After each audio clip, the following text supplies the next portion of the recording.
Hi everyone, so this is Aniket. So guys कैसे हैं आप सब? आई होप कि आप सब बहुत अच्छे होंगे। सो गाइज आज का जो हमारा लेक्चर है, आज का लेक्चर है हमारा एंगुलर मोशन का। इससे पहले हम लोगों ने मोशन इन स्ट्रेट लाइन पढ़ा, उसके बाद हम लोगों ने मोशन इन स्ट्रेट लाइन का पार्ट 2 पढ़ा, फिर कुछ न्यूमेरिकल भी देखा और अभी आप लोग पढ़ेंगे एंगुलर मोशन। ठीक है, तो मोशन में अगर हम लोग कॉम्बो बात करें कि यार मोशन को करने के लिए क्या क्या पढ़ना होगा, देखो मोशन तो है बहुत बड़ा चीज, इसमें बहुत सारा मोशन आ जाता है, रोटेशनल आ जाता है, एसएचएम आ जाता है, एंगुलर आ जाता है, बहुत सारा आ जाता है। लेकिन यार बेसिक क्या चाहिए अपने को? तो सबसे पहले motion in straight line part 1 पूरा देखना है, अच्छे से देखना है, नोट्स बनाना है। Motion in straight line part 2 उसको भी देखना है, नोट्स बनाना है, क्योंकि उसमें ग्राफिकल कैलकुलस दोनों पे बात करी गई है। फिर उसके बाद आपको एक न्यूमेरिकल सीरीज देखना है। न्यूमेरिकल सीरीज ज़्यादा न्यूमेरिकल नहीं, 10 ही न्यूमेरिकल होगा, 9 या 8 न्यूमेरिकल होगा, लेकिन एक आइडिया मिल जाएगा। ठीक है, तो न्यूमेरिकल वाला वीडियो देखना है। तीसरा, चौथा में देखना है एंगुलर मोशन, ये एंगुलर मोशन जो भी अपलोड कर रहा हूं ये, और इसके बाद देखना है एसएचएम, सिंपल हार्मोनिक मोशन। ठीक है, ये 5 अगर आप देख लेते हैं तो आपका मोशन का बेसिक हो जाता है। उसके बाद आपके ग्रुप में आज 1 बजे मैं आपको एक पीडीएफ प्रोवाइड करूंगा, उस पीडीएफ का सारा क्वेश्चन आपको 1 बजे से लेकर रात 8:30 बजे तक में बना लेना है, और 8:30 बजे रात में आपको टेस्ट अटेम्प्ट करना है, और टेस्ट अटेम्प्ट करने के बाद ही पता चलेगा मेरे को कि यहां जो ऑनलाइन बैच में बच्चे पढ़ रहे हैं, D2D का कोर्स के लिए जो बच्चे पढ़ रहे हैं, इनमें कितना ड्यूरेबिलिटी है, कितना है कि ये कर सकते हैं, किन से निकलेगा किन से नहीं निकलेगा, मैं इंडिविजुअली पकड़ लूंगा कि कौन कितना करता है। ठीक है, तो इसीलिए ये आज का 5 वीडियो है, ये कॉम्बो वीडियो है, पांचों को पढ़ना है लाइन बाय लाइन। आज का पूरा संडे आपको ये पांचों पे बिता देना है, तो पांचों को पढ़ना है एकदम लाइन बाय लाइन। उसके बाद आपको जितना न्यूमेरिकल है करना है, नहीं समझ में आता ग्रुप में पूछना है। उसके बाद 8:30 बजे टेस्ट देना है।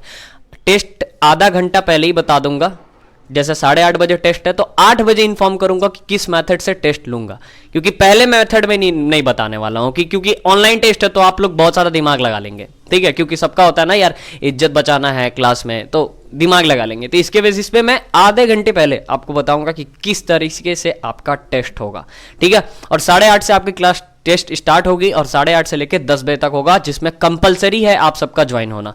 ठीक है, अगर नेटवेट का इशू है तो पहले ही मैं बता दे रहा हूं, आप सबका कंपलसरी है ज्वाइन होना। अगर ज्वाइन नहीं होते तो मेरे से बहुत ज्यादा सुन जाओगे, उल्टा सीधा मैं कुछ ना कुछ बोल दूंगा। ठीक है, इसीलिए आप सब ज्वाइन हो, अगर प्रॉब्लम है तो मेरे को फिर बताएं। तो चलिए स्टार्ट करते हैं इस एंगुलर मोशन को, और ज्यादा टाइम नहीं लूंगा आप लोग का एंगुलर मोशन में, क्योंकि एंगुलर मोशन में आपको बस समझना है एंगुलर मोशन होता क्या है, दूसरा समझना है एंगुलर डिस्प्लेसमेंट क्या होता है, तीसरा समझना है एंगुलर वेलोसिटी क्या होता है, चौथा समझना है एंगुलर एक्सेलरेशन, और एक रिलेशन देखना। मैंने 5 टॉपिक इसमें आपको करना है। तो 5 टॉपिक के लिए ज्यादा टाइम तो मैं लूंगा नहीं, कोशिश करूंगा कि 30-35 मिनट में आपका ये कंप्लीट हो जाए। तो उसके लिए मैं यहाँ पे स्लाइड बना के, मैंने प्रेजेंटेशन बना के आपको समझाते हुए निकल जाऊंगा, क्योंकि इसमें ज्यादा कुछ है नहीं, आप खुद से समझ जाओगे अगर आप स्ट्रेट लाइन अच्छे से पढ़े हो तो, मोशन इन स्ट्रेट लाइन। तो चलिए स्टार्ट करते हैं इस इंटरेस्टिंग वीडियो को और देखते हैं कि यार एंगुलर मोशन क्या है। तो चलिए स्टार्ट। अभी हम लोग स्टार्ट करते हैं एंगुलर मोशन को। यार एंगुलर मोशन है क्या? तो सबसे पहले मैं आपसे पूछता हूं कि आपको लीनियर मोशन पता है क्या? लीनियर मोशन क्या होता है? तो आप बोलोगे सर लीनियर मोशन में ये होता है डिस्टेंस बाय टाइम, आप लोग ये बोलोगे जनरली कि लीनियर मोशन में डिस्टेंस बाय टाइम होता है, लेकिन वो लीनियर मोशन नहीं भाई, लीनियर स्पीड है। लीनियर मोशन क्या होता है? सुनो, लीनियर मोशन का मतलब होता है कि जब कोई ऑब्जेक्ट अपने पोजीशन को चेंज करे टाइम के रिस्पेक्ट में, तो उसके बीच में जो डिस्टेंस आए, वो डिस्टेंस को हम लोग लीनियरली अगर देखते हैं तो उसको हम लोग बोलते हैं लीनियर मोशन। अब बोलोगे सर आप बहुत टेक्निकल जा रहे हो यार, इतना नहीं समझ में आता है, लीनियर मोशन होता क्या है, एंगुलर मोशन होता क्या? जैसे आपने भी बोला लीनियर मोशन में जब ऑब्जेक्ट पोजीशन को चेंज करता है, तो क्या एंगुलर मोशन में ऑब्जेक्ट पोजीशन को चेंज नहीं करेगा? वहां पे पोजीशन को चेंज करता है टाइम के रिस्पेक्ट में, तो क्या यहां पे पोजीशन को चेंज नहीं करेगा टाइम के रिस्पेक्ट में? अगर ये पोजीशन को चेंज करेगा ही नहीं तो फिर ये मोशन क्या चीज का? मोशन तो होगा ही नहीं। तो ध्यान से समझिएगा, लीनियर मोशन भी पोजीशन को चेंज करता है टाइम के रिस्पेक्ट में, और एंगुलर मोशन भी पोजीशन को चेंज करता है टाइम के रिस्पेक्ट में। तो सर इसके बीच में डिफरेंस क्या है? तो डिफरेंस देखो, अगर हम लीनियर मोशन की बात करें तो जैसे ये उसका ए पॉइंट हो गया इनिशियल पॉइंट, बी पॉइंट हो गया उसका कौन सा पॉइंट? Final point. जब वो इनिशियल से फाइनल गया, माने यहां पे जब वो खड़ा था, जैसे मेरे को देखो, मैं अभी यहां पे खड़ा हूं तो मैं क्या हूं? रेस्ट में हूं। ठीक है, टाइम पार हो रहा। अब मैं मान लो यहाँ पे खड़ा हूं, यहां से फिर मैंने चला इस पॉइंट तक, मैं यहाँ पे पहुंचा, तो मैंने क्या किया, मैंने एक डिस्टेंस कवर किया ना। मेरा पॉइंट इनिशियल ये था, फाइनल ये हो गया, तो इनिशियल और फाइनल के बीच में एक डिस्टेंस कवर किया ना। अब ये डिस्टेंस क्या एंगल पे हुआ? नहीं सर, ये डिस्टेंस था, ये किस पे हुआ? ये डिस्टेंस एक लीनियर डिस्टेंस हुआ। लीनियर डिस्टेंस जिसको हम लोग एक्स मानते हैं या एस से बताते हैं, एस से बताते हैं, और ये बेसिकली डिस्टेंस भी हो सकता है और डिस्प्लेसमेंट भी हो सकता है। आप लोगों ने पढ़ा है ये तो या तो डिस्टेंस हो सकता है या तो डिस्प्लेसमेंट हो सकता है। और इसको किस में नापते हैं हम लोग? इसको हम लोग मीटर में नापते हैं, है ना। मीटर में नापते हैं या सेंटीमीटर में नापते हैं या किलोमीटर में नापते हैं। क्यों सर? क्योंकि ये लीनियर चीज है। लेकिन मैं आपसे बोल रहा हूं कि हम लोग यहां पे बात कर रहे हैं एंगुलर मोशन का। तो एंगुलर मोशन में क्या होगा? तो एंगुलर मोशन में भी ऑब्जेक्ट पोजीशन को चेंज करेगा। जैसे मान लो ये एक पोजीशन है, ए पोजीशन, ये एक पोजीशन है, बी पोजीशन, तो यहां भी ऑब्जेक्ट ए से बी गया, पोजीशन को चेंज करा। लेकिन ये जो पोजीशन चेंज हुआ है, ये यहां तो मीटर में नाप लेंगे क्योंकि ये आर्क है, ठीक है। लेकिन ये वाला चीज को थोड़ा सा ध्यान से देखो, तो ये एक एंगल बना रहा है। अब ये एंगल कुछ भी हो सकता है, 30 डिग्री, 45 डिग्री। तो 30 डिग्री 45 डिग्री जो हो रहा है वो भी एक तरह का मोशन ही तो है कि सर यहां से यहां गया, फिर यहां से यहां गया। मैंने पहले 0 से 30 डिग्री चला, फिर 30 डिग्री से 60 डिग्री चला, फिर 60 से 90 चला। तो ये भी एक तरह का मोशन है और उसका आर्क यहाँ पे ऐसे लेंथ चला रहा है, ठीक है। तो ये मोशन जो होता है, इस तरह के मोशन को हम लोग कौन सा मोशन बोलते हैं? Angular motion. क्योंकि इसमें क्या कवर हो रहा है? एंगल कवर हो रहा है। और इसमें क्या कवर हो रहा था? एक लेंथ कवर हो रहा था। तो यहां जो चीज है, लेंथ वाला जो चीज है, उसको बोलते हैं लीनियर मोशन। और एंगुलर मोशन किसको बोलते हैं? जो एंगल कवर करता है, ठीक है। अब मान लो जैसे कोई भी चीज एंगल अगर कवर कर रहा है, तो यहां जो हर पॉइंट, जैसे ये पॉइंट है, ये पॉइंट है, इन सब पॉइंट पे अगर हम लोग टेंजेंट ड्रॉ करें ना, तो इन सब पॉइंट का डायरेक्शन क्या होगा? अलग अलग होगा। तो एंगुलर मोशन जो होता है वो कैसा क्वांटिटी होता है? अगर एंगुलर मोशन को देखे ध्यान से समझे, तो एंगुलर मोशन स्टार्टिंग से ही उसमें क्या होता है? डायरेक्शन मेजर करता है। क्यों? क्योंकि देखो इस पॉइंट पे डायरेक्शन कुछ और है, इस पॉइंट पे डायरेक्शन कुछ और है, इस पॉइंट पे कुछ और है, इस पॉइंट पे कुछ और है। हर पॉइंट पे डायरेक्शन अलग अलग होगा। जैसे मान लो कि एक पत्थर को बांध लिया और एक रस्सी से ऐसे करके घुमा रहे, या फिर ऐसे ऐसे करके घुमा रहे, तो उसमें क्या होगा? हर पॉइंट पे डायरेक्शन अलग अलग होगा। तुम ही सोचो, अगर पत्थर ऐसे घुमा रहे हो तुम, अगर एक पत्थर खुल के ऐसे निकला, तो घूमने के अकॉर्डिंग उसको नीचे गिरना चाहिए, लेकिन वो कहां जाएगा? ऐसे जाएगा, इजेक्ट होगा बाहर की तरफ। क्यों? क्योंकि सर टेंजेंट जो होता है वो डायरेक्शन देता है किसका? लीनियर वेलोसिटी का। तो ये जो चीज है, ये एक लीनियर वेलोसिटी कर रहा है। लीनियर क्यों कर रहा है? क्योंकि देखो ये एक लाइन पे चल रहा है, माने ये एक स्ट्रेट सर्कल पे चल रहा है। अब अगर सर्कल को थोड़ा सा ऐसे हम खोल के देखें, तो वो भी एक इस तरह का स्ट्रेट लाइन ही होता है, फिर ऐसे घुमा दे तो सर्कल बन जाता है। सपोज दैट ये विजुअलाइज करो कि एक तार है मेरे पास, एक वायर है, उस वायर को अगर मैं ऐसे रोटेट कर दूं तो सर्कल, उस वायर को अगर मैं ऐसा सीधा कर दूं तो वायर। तो अगर कोई चीज सर्कल पे चल रहा है, दैट मींस कि वो लीनियर ही कर रहा है। तो देखो इस तरह से अगर देखें तो यहाँ पे एक लीनियर वेलोसिटी कवर हो रहा है, लेकिन यहाँ जो एंगल्स बन रहे हैं वो हो रहा है अपना क्या? Angular motion. तो पहले दिमाग में ये क्लियर करना है भाई कि लीनियर मोशन क्या? लीनियर मोशन जहां पे लेंथ कवर होगा, एंगुलर मोशन जहां पे एंगल कवर होगा। यहां भी इनिशियल पॉइंट होगा, वहां भी फाइनल पॉइंट होगा, मतलब दोनों जगह इनिशियल फाइनल रहेगा, दोनों जगह टाइम भी रहेगा। लेकिन डिफरेंस क्या है? डिफरेंस ये है कि सर ये लेंथ कवर करता है और ये एंगल कवर करता है। और जब ये एंगल कवर करता है तो हर पॉइंट पे इसकी डायरेक्शन अलग अलग रहती है। इसीलिए हम लोग इसको पूरा पूरी वेक्टर समझते हैं कि सर ये क्या है? ये वेक्टर क्वांटिटी है। लेकिन अगर हम लोग बात करें इसका, लीनियर का, तो लीनियर में जब हम लोग लेंथ कवर करते हैं तो वहां पे हम लोग डिस्टेंस भी पढ़ते हैं और डिस्प्लेसमेंट भी पढ़ते हैं। डिस्टेंस इसलिए पढ़ते हैं स्केलर के लिए, क्योंकि यहां स्केलर होगा, है ना, एक्चुअल पाथ है तो स्केलर होगा। और डिस्प्लेसमेंट किस लिए पढ़ते हैं? वेक्टर के लिए, कि शॉर्टेस्ट डिस्टेंस होगा तो वेक्टर होगा। लेकिन यहां पे डिस्टेंस का कोई लॉजिक ही नहीं है, डिस्टेंस यहां पे होगा ही नहीं। क्यों नहीं होगा? क्योंकि हर पॉइंट पे डायरेक्शन क्या हो रहा है भाई? चेंज हो रहा। तो इसीलिए यहां पे हम लोग बेसिकली स्टार्टिंग ही करते हैं किससे? एंगुलर डिस्प्लेसमेंट से। क्योंकि बहुत सारे बच्चे के मन में डाउट आ रहा है, सर जैसे आपने मोशन पढ़ाया स्ट्रेट लाइन का, तो उसमें आपने पढ़ाया डिस्टेंस, फिर पढ़ाया डिस्प्लेसमेंट, फिर पढ़ाया वेलोसिटी, फिर पढ़ाया एक्सेलरेशन। तो सर आप यहां पे नेक्स्ट जो टॉपिक आपने बताया एंगुलर डिस्प्लेसमेंट से स्टार्ट करोगे, क्यों नहीं आप एंगुलर डिस्टेंस से स्टार्ट करते हो? बिकॉज क्योंकि यहां पे ये एंगुलर मोशन है, और एंगुलर मोशन क्या देता है? ऑलवेज डायरेक्शन देता है, ठीक है। ये डायरेक्शन पे डिपेंड करता है। इसलिए क्योंकि देखो अगर ऐसे एंगल बनाए, माने ऐसा पॉजिटिव तरफ एंगल बनाया तो ऐसे मूव करेगा, नेगेटिव तरह एंगल बनाया तो ऐसे मूव करेगा, माने हर पॉइंट पे क्या देता है भाई? डायरेक्शन देता है।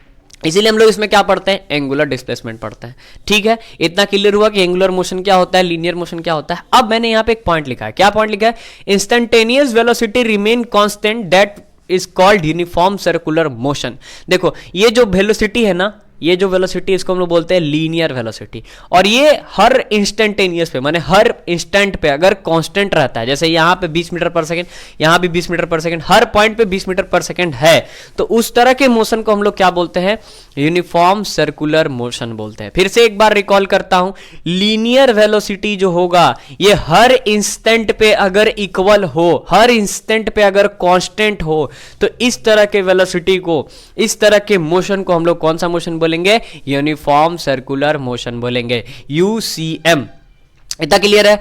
इसके बाद बच्चा हम लोग स्टार्ट करते हैं क्या? Angular displacement. एंगुलर डिस्प्लेसमेंट अब हम लोग देखते हैं यार कि एंगुलर डिस्प्लेसमेंट क्या होता है। तो एंगुलर मोशन आपके दिमाग में क्लियर हो गया होगा कि सर ज्यादा ठेठ भाषा में, मतलब ज्यादा दिमाग नहीं लगाना, एकदम सिंपल ठेठ भाषा में ये बात करना है कि देखिए, अगर लीनियर मोशन की बात करते हैं तो लीनियर मोशन में डिस्टेंस कवर होगा, जिसको हम लोग लेंथ से नापते हैं, माने मीटर सेंटीमीटर इससे नापते हैं। और जो एंगुलर मोशन होगा उसमें एक एंगल कवर होगा, जिसको हम लोग किस में नापेंगे? जिसको हम लोग डिग्री में नापेंगे, या फिर रेडियन में नापेंगे, या फिर सेकेंड में नापेंगे, या फिर मिनट में नापेंगे। क्योंकि ये सब ऐसा यूनिट्स किसके हैं? डिग्री के। क्योंकि ट्रिग्नोमेट्री में आपने पढ़ा होगा कि सर डिग्री होता है, डिग्री के बाद रेडियन होता है, रेडियन के बाद मिनट होता है, फिर मिनट के बाद सेकेंड होता है। पढ़ा होगा आपने, पढ़ा है ना? पढ़ा है। या फिर इतना भी नहीं पता तो नॉर्मली सोचो, यूनिट एंड मेजरमेंट का लेक्चर याद करो। यूनिट एंड मेजरमेंट के लेक्चर में मैंने बताया था कि देखो बाबू, जो सप्लीमेंट्री दो तरह के यूनिट्स होते हैं। पहले फंडामेंटल यूनिट्स होते हैं 7 और 2 होते हैं सप्लीमेंट्री। जो 2 सप्लीमेंट्री होते हैं उसमें एक होता है प्लेन एंगल, दूसरा होता है सॉलिड एंगल। तो भाई साहब, जो प्लेन एंगल होता है उसका ऐसा यूनिट होता है रेडियन, और जो सॉलिड एंगल होता है उसका ऐसा यूनिट क्या होता है? स्टेरेडियन। तो जो प्लेन एंगल है, जो यहाँ जो एंगल बन रहा है, वो कौन सा एंगल बन रहा है? प्लेन एंगल बन रहा है। तो प्लेन एंगल का ऐसा यूनिट क्या होगा? क्या होगा? रेडियन होगा। तो रेडियन होगा, दैट मीन्स कि इसका ऐसा यूनिट क्या हो जाएगा? रेडियन। और जो लीनियर मोशन था उसका ऐसा यूनिट क्या हो जाएगा? मीटर। ठीक है, तो अभी हम लोग मूव करते हैं किस पे? एंगुलर डिस्प्लेसमेंट से। तो जल्दी से, अगर आपको इसमें से कुछ भी, हालांकि कुछ है नहीं, लेकिन कुछ भी अगर सही लग रहा है यार, तो जल्दी से ले लो इसका स्क्रीनशॉट, फिर देन मूव करते हैं एंगुलर डिस्प्लेसमेंट पे। अब हम बात करते हैं एंगुलर डिस्प्लेसमेंट के बारे में। तो एंगुलर डिस्प्लेसमेंट कुछ होता नहीं है। जैसे आपने एंगुलर मोशन समझाना यार, एंगुलर मोशन में क्या आता है? एक ऐसा मोशन जिसमें एंगल कवर करा जाए। तो एंगुलर डिस्प्लेसमेंट क्या होगा? जब देखो, मान लो ये एक पॉइंट है, ए पॉइंट, ये एक पॉइंट है बी पॉइंट, जो कि कैसा है? कैसा मोशन पे है? सर्कुलर मोशन पे है। ठीक है, अब अगर ये पॉइंट जो है, ये आई ए जो है, इसको हम लोग कौन सा पॉइंट बोलेंगे? तुम सबको पता है यार, कौन सा पॉइंट? Initial point. और वो जो पॉइंट बन रहा है यहाँ पे, इसको हम लोग कौन सा पॉइंट बोलेंगे? Final point. तो इनिशियल एंड फाइनल के बीच में जो डिस्टेंस आ रहा है वही तो है एंगुलर डिस्प्लेसमेंट। तो ये इनके बीच में जो डिस्प्लेसमेंट आ रहा है एंगल का, वो कौन सा आ रहा है? ये वाला। क्योंकि अभी आपको पता है ना कि जो बाबू एंगुलर डिस्प्लेसमेंट होता है वो बेसिकली क्या होता है? एंगुलर मोशन जो होता है वो बेसिकली क्या होता है? डिग्री, ये सब बताया ना अभी, जो एंगल पे मूव करते हैं। तो यहाँ जो थीटा बन रहा है, यही थीटा तो है एंगुलर डिस्प्लेसमेंट, यही थीटा तो है आपका एंगुलर डिस्प्लेसमेंट। तो देखो यहाँ पे मैंने कुछ सिंप्लीफाइड पॉइंट लिख दिया है कि ए जो है आपका फर्स्ट पोजीशन है, B is the second position, and theta is the angular displacement. ये जो थीटा बन रहा है यही आपका क्या है? एंगुलर डिस्प्लेसमेंट है। तो सबसे बड़ी बात यहाँ पे आती है कि थीटा का जो फॉर्मूला होगा वो क्या होगा? तो अगर हम थीटा का फॉर्मूला देखें तो आपको बचपन से पढ़ाया जा रहा है। What is theta? Theta is equal to arc by radius. अब तुम सोचो इसका यूनिट क्यों नहीं होता है, इसका ऐसा यूनिट क्यों नहीं होता? क्योंकि देखो, आर्क जो है, आर्क को किस में लेके नापोगे? आर्क बेसिकली एक लीनियर मोशन है ना, क्योंकि ये कैसे घूम रहा है? एक सर्कल में। अभी जस्ट बताया ना, सर्कल था, सर्कल को सीधा कर देंगे तो लीनियर मोशन है। तो ये आर्क को किस में नापेंगे? लेंथ में नापेंगे, माने मीटर सेंटीमीटर। और रेडियस को किस में नापेंगे? ये जो आपका यहाँ से रेडियस बन रहा है, इस रेडियस को किस में नापोगे? इसमें भी, इसको भी मीटर और सेंटीमीटर में ही नापोगे। तो जब दोनों को मीटर मीटर में रख दो तो दोनों क्या हो जाएगा? कट जाएगा। कट के वैल्यू क्या आ जाएगा? 1 आ जाएगा। इसीलिए इसका ऐसा यूनिट क्या होता है? इसका ऐसा यूनिट क्या होता है? रेडियन होता है। क्या होता है? रेडियन होता है। याद रखेंगे बार बार कि जो थीटा होता है, इस थीटा का ऐसा यूनिट क्या होता है? रेडियन होता है। अब यहाँ पे थोड़ा सा ध्यान देना, आर्क बाय रेडियस, आर्क को हम एल से दिखाते हैं और रेडियस को हम आर से दिखाते हैं। तो थीटा का एक फॉर्मूला बन गया आर्क बाय रेडियस। अब थोड़ा सा डेफिनेशन देख लेते हैं यार। डेफिनेशन क्या है? The angle through which radius vector turn is called angular displacement. एक ऐसा एंगल जिसमें जो रेडियस वेक्टर है, रेडियस को वेक्टर क्यों बोल रहा है? सुनो ध्यान से, रेडियस को वेक्टर इसलिए बोल रहा है क्योंकि ये रेडियस इधर भी जा सकता है और इधर भी जा सकता है। तो तुम लोग सोचोगे सर अगर ये इधर जाता है तो क्या वैल्यू अलग होगा, और इधर जाता है तो क्या वैल्यू अलग होगा? ऑब्वियस सी बात है यार, वैल्यू अलग होगा। क्यों? क्योंकि जब ये इधर जाएगा तो पॉजिटिव थीटा बनाएगा, माने 30 डिग्री, 45 डिग्री, 50 डिग्री ऐसा। लेकिन इधर जाएगा तो जो एंगल बनेगा, जो थीटा बनेगा, वो नेगेटिव बनेगा। तो नेगेटिव बनेगा तो वैल्यू भी अलग अलग आएगा। ठीक है, इसीलिए यहां पे जो रेडियस है उसको रेडियस ना बोल के क्या बोला जाता है, रेडियस वेक्टर। तो बोल रहा है कि एक ऐसा एंगल जो रेडियस वेक्टर के द्वारा बनाया जाए उसी एंगल को हम लोग एंगुलर डिस्प्लेसमेंट बोलते हैं। यही चीज लिखा हुआ है यहां पे, देखो, the angle through which radius vector turn, एक ऐसा एंगल जिसमें रेडियस वेक्टर टर्न करता है उसी को हम लोग क्या बोलते हैं, एंगुलर डिस्प्लेसमेंट बोलते हैं। तो फिर से एक बार दिमाग में रखना है, एंगुलर डिस्प्लेसमेंट क्या है, वैसा एंगल जो रेडियस वेक्टर के द्वारा मेजर किया जाए, बनाया जाए, उसको बोलते हैं एंगुलर डिस्प्लेसमेंट। माने मोटा मोटी दिमाग में थीटा, थीटा को बोलते हैं एंगुलर डिस्प्लेसमेंट। और थीटा का फॉर्मूला क्या होता है, आर्क बाय रेडियस, माने एल बाय आर। अब एल बाय आर है तो मीटर बाय मीटर या सेंटीमीटर बाय सेंटीमीटर, मतलब ऐसा यूनिट आ ही नहीं रहा, तो ऐसा यूनिट नहीं आ रहा, डेट मींस इसका ऐसा यूनिट क्या है, रेडियन है। अब रेडियन आ गया। अब यहां पे मैंने थोड़ा सा कन्वर्जन लिख दिया है ताकि आप कंफ्यूज ना हो, क्योंकि आप सबको पता है पाई रेडियन के बराबर कितना होता है, 180 डिग्री होता है। पाई रेडियन, सी जो दिखाया है ना उसका मतलब होता है रेडियन, तो पाई रेडियन के बराबर होता है 180 डिग्री। अब इधर भी मल्टीप्लाई में कुछ नहीं तो 1 है, इधर भी मल्टीप्लाई में कुछ नहीं तो 1 है। अगर इस 1 को इधर रख दें तो ये पाई उधर चला जाएगा, तो 1 radian is equal to 180 by pi. ठीक है। अब अगर हम डिग्री, ये 1 डिग्री को इधर रख दें, ये डिग्री उधर उठा के फेंक दे, तो 1 degree is equal to pi by 180। ठीक है। इस तरह से आपको याद रखना है कि 1 रेडियन में 180 बटा पाई होता है और 1 डिग्री में 1 पाई बाय 180 होता है। इसको याद रखने से ये फायदा है कि आप आगे जाके कन्वर्जन इजीली कर सकते हैं। और ये कैसा क्वांटिटी होता है सर, ये वेक्टर क्वांटिटी होता है। वेक्टर क्वांटिटी क्यों होता है, क्योंकि जब ये इधर चलेगा तो वैल्यू अलग आएगा, इधर चलेगा तो वैल्यू अलग आएगा। अब मैं आपसे पूछता हूं कि अगर वेक्टर क्वांटिटी है तो इसका डायरेक्शन भी तो होगा सर, तो बिल्कुल इसका डायरेक्शन भी होगा। तो डायरेक्शन कैसे होगा, देखो ध्यान से, एक बार इस डायरेक्शन को समझ लेना, सारा कुछ क्लियर हो जाएगा। जब ये कैसे चलेगा, एंटी क्लॉकवाइज। कैसे चलेगा, एंटी। देखो घड़ी कैसे चलता है, घड़ी का काटा है ऐसे टुक टुक टुक टुक ऐसे चलता है ना, इस तरह से ऐसे, ये मान लो घड़ी है तो इस तरीके से घड़ी चलता है, तो इसको बोलते हैं क्लॉकवाइज। और जब कोई चीज ऐसे चले तो इसको बोलते हैं एंटी क्लॉकवाइज। तो देखो ध्यान से, ये कैसे चल रहा है, ए से, यहां देखो एंगल में मैंने ऐसे बनाया है कि भाई कैसे चल रहा है, एंटी क्लॉकवाइज। तो जब ये एंटी क्लॉकवाइज चले, कैसे चले, एंटी क्लॉकवाइज, जब ये एंटी क्लॉकवाइज चले और जब ये क्लॉकवाइज चले, ठीक है, मेरे को भी इसका याद नहीं है कि जब ये क्लॉकवाइज चलता है तो क्या डायरेक्शन देता है, जब ये एंटी क्लॉकवाइज चलता है तो क्या डायरेक्शन देता है, मेरे को याद नहीं है। लेकिन हाँ, मैं आपके सामने इस तरह से कर सकता हूं कि अगर ये एंटी क्लॉकवाइज चलेगा तो डायरेक्शन क्या देगा। देखो कुछ नहीं, हम अपने मेरा जो हाथ है इसमें मैं से पेन को ऐसे मार्कर को लिए, इसके सामने एक अंगूठा मेरा ऐसे गया, इसको ऐसे पकड़े और ऐसे पकड़ के इसके सामने ऐसे रख दिए। जब इसके सामने ऐसे रख दिए तो मेरा हाथ जो 4 फिंगर का डायरेक्शन है कैसा है, एंटी क्लॉकवाइज, और अंगूठे का डायरेक्शन किधर है, बाहर। समझ रहे बात को, जब 4 फिंगर का जो डायरेक्शन है वो किसका डायरेक्शन, एंटी क्लॉकवाइज, और ये बाहर। मतलब कि जब एंटी क्लॉकवाइज चलेंगे तो डायरेक्शन क्या होगा, आउटवर्ड, आउटवर्ड। और जस्ट इसका उल्टा कर दो, उल्टा माने जब क्लॉकवाइज चलोगे, क्लॉकवाइज देखो, क्लॉकवाइज माने 4 फिंगर का डायरेक्शन ऐसा, और कहां, अंदर, तो क्लॉकवाइज में क्या हो जाएगा, इनवर्ड, इनवर्ड डायरेक्शन हो जाएगा। ठीक है, याद करने की चीज नहीं है, समझने की चीज है। अब इसको बोला जाता है कि ये जो डायरेक्शन निकालते हैं हम लोग, किससे निकालते हैं, तो राइट हैंड स्क्रू रूल या राइट हैंड थंब रूल। तो स्क्रू रूल क्या होता है उसको समझो। देखो जैसे मान लो कि मेरे पास मार्कर का डिब्बा है, मार्कर का ये डिब्बा है, ठीक है। अब ये जो मार्कर का डिब्बा है, इसको अगर ध्यान से देखना, मैं तुम्हारे सामने लाके इस चीज को कर रहा हूं, अगर इसको तुम ध्यान से देखो, तो देखना जब हम इसको ऐसे घुमाएंगे, इसको ऐसे घुमाएंगे तो कहां की तरफ जा रहा है, बाहर की तरफ। सॉरी, जब हम ऐसे घुमा रहे हैं डेट मींस के एंटी क्लॉकवाइज, वही तो, ऐसे घुमाऊंगा तब ना क्लॉकवाइज, घड़ी तो ऐसे ऐसे घूमता है ना जी, हम ऐसे ऐसे घुमा रहे हैं, तो जब हम इसको ऐसे ऐसे घुमाएंगे तो ये कहां की तरफ आएगा, बाहर की तरफ। देखो ढीला हो गया, खुल गया है ना। और जब इसको हम ऐसे कसेंगे इस तरीके से क्लॉकवाइज, तो ये कहां जाएगा, अंदर।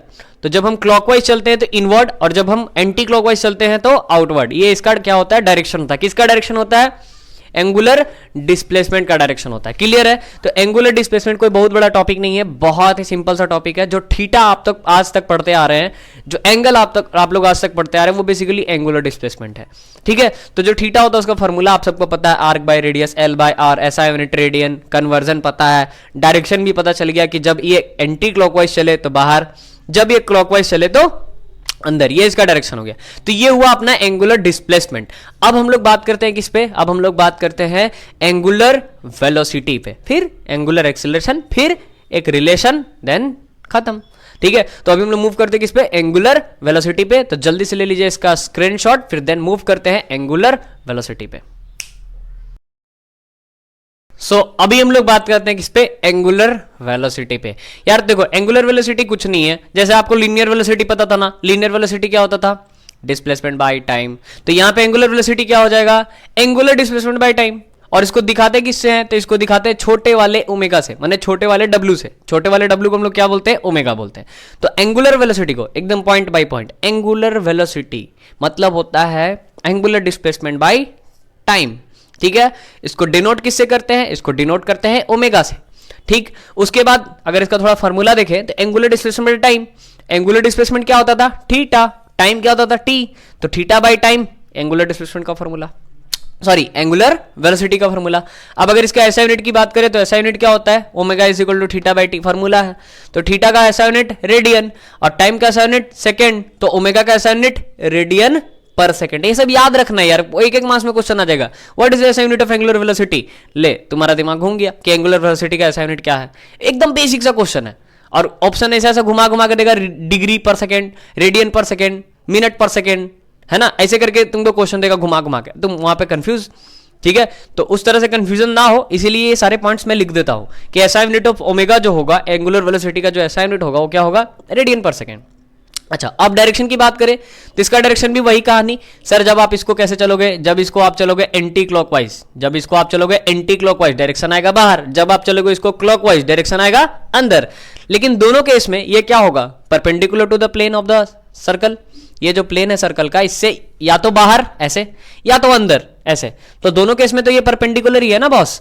तो इसलिए यहां पे मैंने एक पॉइंट लिख दिया कि direction of angular velocity is perpendicular to the plane of circle according to right hand screw rule. Right hand screw rule के बेसिस पे जो इसका डायरेक्शन होता है, किसका, एंगुलर वेलोसिटी का जो डायरेक्शन होता है वो हमेशा परपेंडिकुलर होता है, किससे, इस सर्कल के प्लेन से, ठीक है। आराम से, ये जो सर्कल का प्लेन है उससे हमेशा परपेंडिकुलर होगा, या तो इधर या तो अंदर। इधर कब होगा, जब ये एंटी क्लॉकवाइज चले, एंटी क्लॉकवाइज माने घड़ी के उल्टे चले, घड़ी का उल्टा डायरेक्शन में चले। और अंदर कब होगा, जब ये घड़ी के डायरेक्शन में चले, ठीक है। ये पॉइंट याद रहेगा। उसके बाद अगर डेफिनेशन के लिए, डेफिनेशन टर्म के लिए किया जाए तो डेफिनेशन टर्म के लिए मैंने यहां पे एक लिख दिया, the rate of change of angular displacement with respect to time is called angular velocity. कोई बहुत बड़ा चीज नहीं था, the rate of change of angular displacement with respect to time is called angular velocity. तो सो सिंपल, एंगुलर वेलोसिटी बहुत बड़ा चीज नहीं है। आप इसका जल्दी से स्क्रीनशॉट लीजिए और एक पॉइंट अच्छे से जनरलाइज करके लिखिए यार कि एंगुलर वेलोसिटी होता क्या है। देन इसके बाद हम लोग मूव करते हैं किस पे, एंगुलर एक्सेलरेशन पे। तो जल्दी से लीजिए आप लोग इसका स्क्रीनशॉट।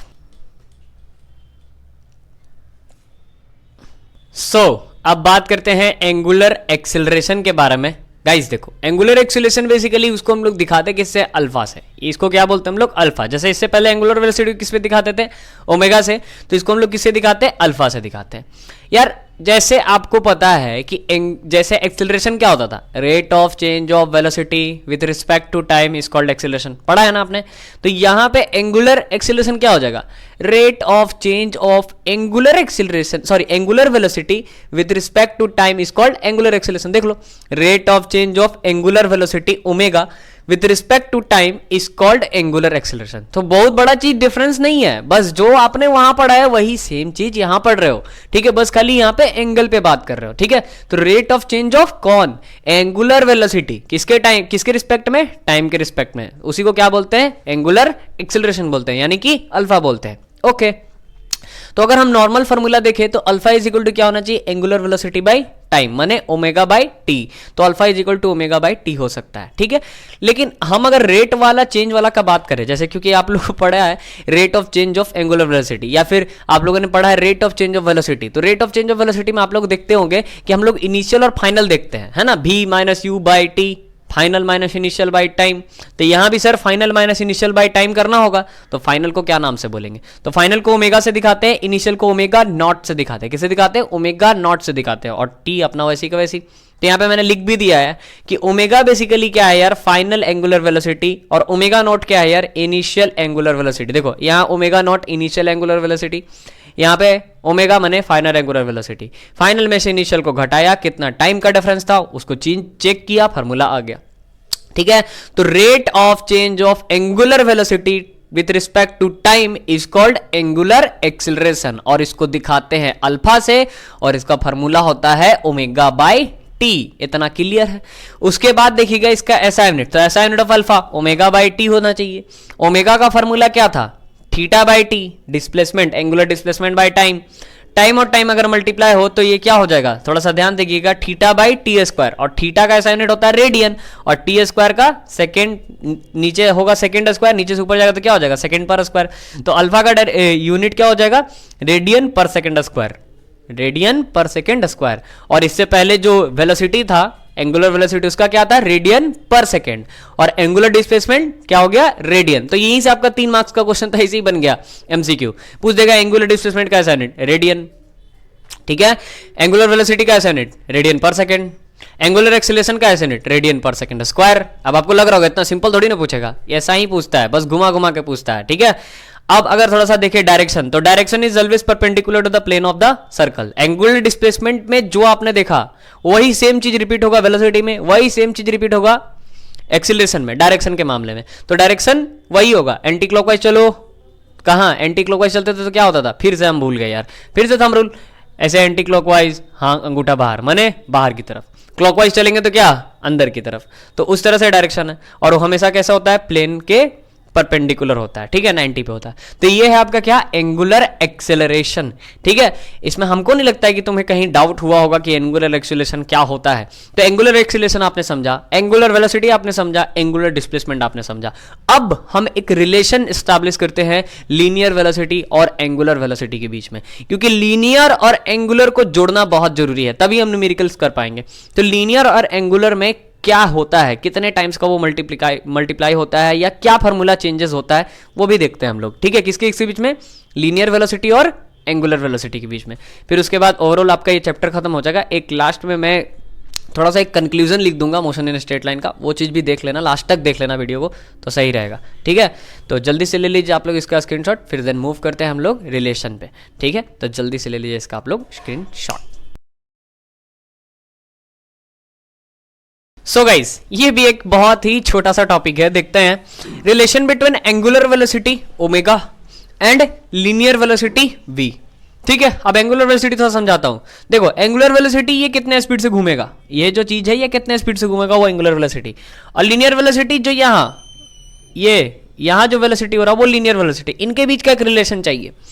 तो देख लेते हैं पहले एक पॉइंट्स को, कि देखो s को s से दिखाया है हमने, यहां जो s बन रहा है s से दिखाया है हमने लीनियर डिस्प्लेसमेंट को, थीटा से दिखाया है एंगुलर डिस्प्लेसमेंट को, v से दिखाया है लीनियर वेलोसिटी। अब v आप सोच रहे हो सर v कहां है, तो देखो ध्यान से, अगर यहां पे देखें तो यहां पे एक v है ना, तो v से हमने दिखाया है लीनियर वेलोसिटी को। r is what? r is the radius, अगर इसको c पॉइंट ले ले तो r is the radius of the circle, ठीक है। And omega is the angular velocity, आप सबको पता है, ये अभी ने पहले ही करा, ठीक है। तो ये चीज मैंने ऐसे लिख दिया। उसके बाद अगर हम थोड़ा सा ध्यान से देखें तो वी नो जो हमारा लीनियर वेलोसिटी का फॉर्मूला होता था, लीनियर वेलोसिटी का फॉर्मूला क्या होता था? Displacement by time. तो देखो v is equal to s by t, s by t माने डिस्प्लेसमेंट बाय टाइम, क्योंकि s is what? Linear displacement, t is what? Time. तो लीनियर डिस्प्लेसमेंट बाय टाइम माने कि लीनियर वेलोसिटी। कोई दिक्कत नहीं है, यहां तक कोई दिक्कत नहीं होना चाहिए। तो हमको s निकालना है, ठीक है। तो s अगर थोड़ा सा ध्यान से देखे, इधर आ जाओ, s अगर थोड़ा सा ध्यान से देखे तो थीटा का फॉर्मूला होता है आर्क बाय रेडियस, होता है ना जी, आर्क बाय रेडियस। अब यहां जो आर्क है उसको हम s से दिखाए हैं, तो माने s बाय आर। तो अगर हमको s चाहिए तो यहां पे क्या हो जाएगा? आर थीटा हो जाएगा। तो यहां पे देखो एक और रिलेशन एस्टेब्लिश हो गया। क्या रिलेशन एस्टेब्लिश हो गया? कि जो s है वो एक लीनियर डिस्प्लेसमेंट है, थीटा जो है वो क्या है? एंगुलर डिस्प्लेसमेंट है। तो जो लीनियर डिस्प्लेसमेंट है उसमें अगर r मल्टीप्लाई कर देंगे किसके साथ? एंगुलर डिस्प्लेसमेंट के साथ, तो दोनों क्या हो जाएगा? बराबर हो जाएगा, ठीक है। बात समझ रहे हो? और अगर यहां पे r का वैल्यू 1 हो गया, 1 मीटर या 1 सेंटीमीटर, तो ये s और थीटा दोनों क्या हो जाएगा? इक्वल हो जाएगा। s is what? s is the linear displacement and theta is what? Theta is the angular displacement, ठीक है। तो r टाइम अगर हम लोग थीटा को कर दे, बढ़ा दे, तो वो किसके बराबर आता है? s के बराबर आता है। और अगर ये r 1 हो गया तो ये दोनों चीज इक्वल हो जाएगा, ठीक है। तो यहां से रिलेशन आ गया किसका? s का। s का क्या आया? r थीटा आया। तो s के जगह पे हमने क्या रख दिया? r थीटा रख दिया। अब ये थीटा और t को हमने अलग करा, r को ऐसे ही रहने दिया, तो r under bracket theta by time. अब तुम थोड़ा सा सोचो, थीटा बाई टाइम क्या होता था? थीटा बाई टाइम अगर यहां से देखे तो theta by time, theta is what?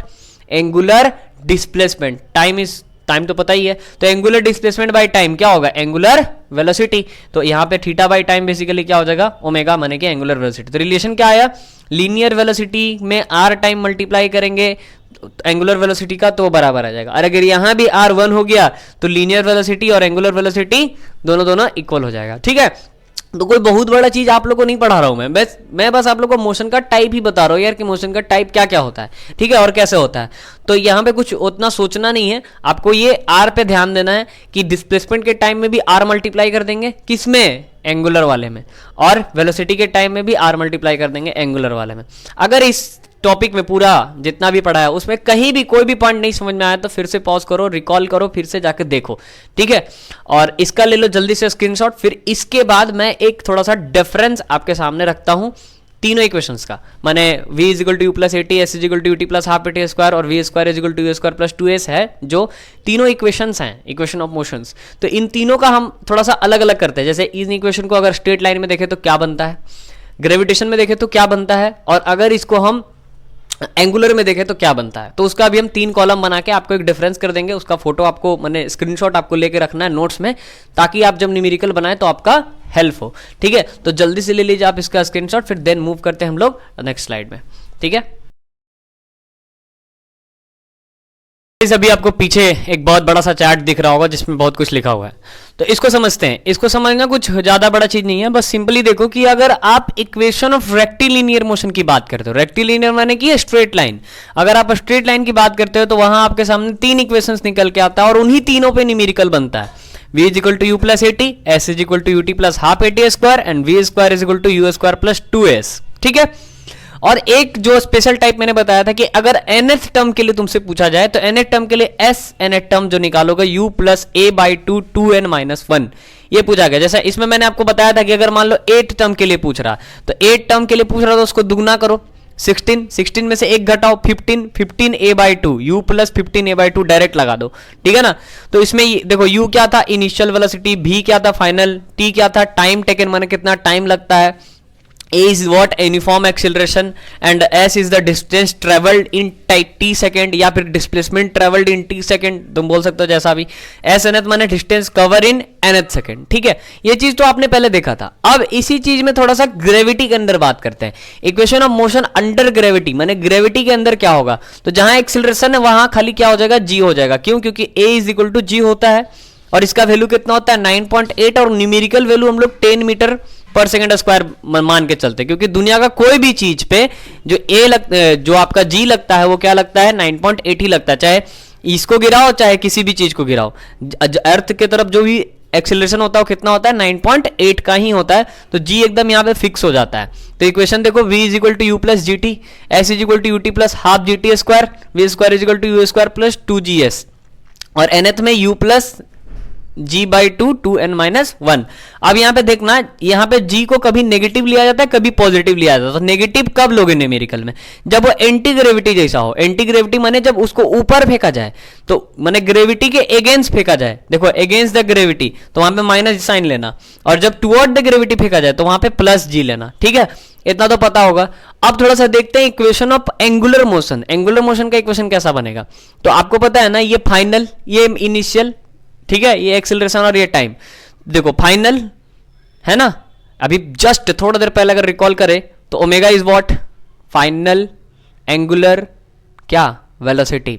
Omega naught is what, initial angular velocity, and alpha is what, angular acceleration, and t तो भाई टाइम तो भाई सबके लिए सेम है, तो टाइम वैसे ही वैसे, ठीक है। थीटा क्या होता है, एंगुलर डिस्प्लेसमेंट, तो S U t plus half a t square, वही चीज लिखा हुआ है, सब एंगुलर है खाली। देखो एस माने डिस्प्लेसमेंट, कौन सा डिस्प्लेसमेंट, लीनियर डिस्प्लेसमेंट, और यहाँ थीटा माने एंगुलर डिस्प्लेसमेंट, ओमेगा नॉट माने इनिशियल वेलोसिटी, यू टी होता था ना initial velocity by into time, तो यहाँ पे हो गया omega naught into T, half acceleration के जगह एंगुलर एक्सीलरेशन बाई माने साथ में टी का स्क्वायर। उस तरह से देखो v square is equal to u square plus 2as, s के जगह पे थीटा, तो वी स्क्वायर मेरा ओमेगा का स्क्वायर। समझ रहे हो कि नहीं समझ रहे हो, समझना इसमें कोई बहुत बड़ा चीज है ही नहीं, यही इक्वेशंस है जिनको खाली मैंने लिख दिया। और यहाँ पे आप देखो ना, omega not is equal to initial angular velocity, omega is equal to final angular velocity, t is time taken, alpha is angular acceleration, and theta is angular displacement, and theta nth, इसका मतलब angular displacement in nth second. ठीक है, तो ये तीन equations हैं पूरे motion के। यहां से आप लोग इन तीन इक्वेशन से पूरा क्वेश्चन आएगा, चाहे तो इससे आ जाए, चाहे तो इससे आ जाए, चाहे ग्रेविटी से आ जाए, इन्हीं तीनों पे मिक्स करके क्वेश्चन देगा और यही तीन इक्वेशंस को सॉल्व करके काम करना है। न्यूमेरिकल वाले पार्ट में मैंने बताया था कि जो चीज नहीं पता रहता है पहले उसको लिखो एक जगह पे, लिख करके एक पिक्चर विजुअलाइजेशन करो, पिक्चर विजुअलाइजेशन करने के बाद उसको सॉल्व करो। ठीक है, रास्ता देखो कि ये मिल गया तो क्या ये मिल जाएगा, इस तरह से ऐसे रास्ता खोजो, क्योंकि सिंपल ही क्वेश्चन आता है, ज्यादा टफ क्वेश्चन नहीं आता है, बस खाली कॉन्सेप्ट छुपा हो रहता है उसके पीछे। ऐसा नहीं कि एक क्वेश्चन दे दिया और उसमें तुमको कॉम्प्लेक्स नंबर भी घुसा दिया, बाइनोमियल भी घुसा दिया, ट्रिग्नोमेट्री भी घुसा दिया, ऐसा नहीं करता कभी। एक कॉन्सेप्ट है तो एक ही कॉन्सेप्ट पे देगा, लेकिन हाँ भाई कॉन्सेप्ट ऐसा रहता है कि थोड़ा सा डीप रहता है, तुमको समझ में, मतलब तुम पढ़े हो लेकिन तुम उसको याद नहीं कर पाओगे उस तरह से। ठीक है, क्वेश्चन से घुमा के देगा।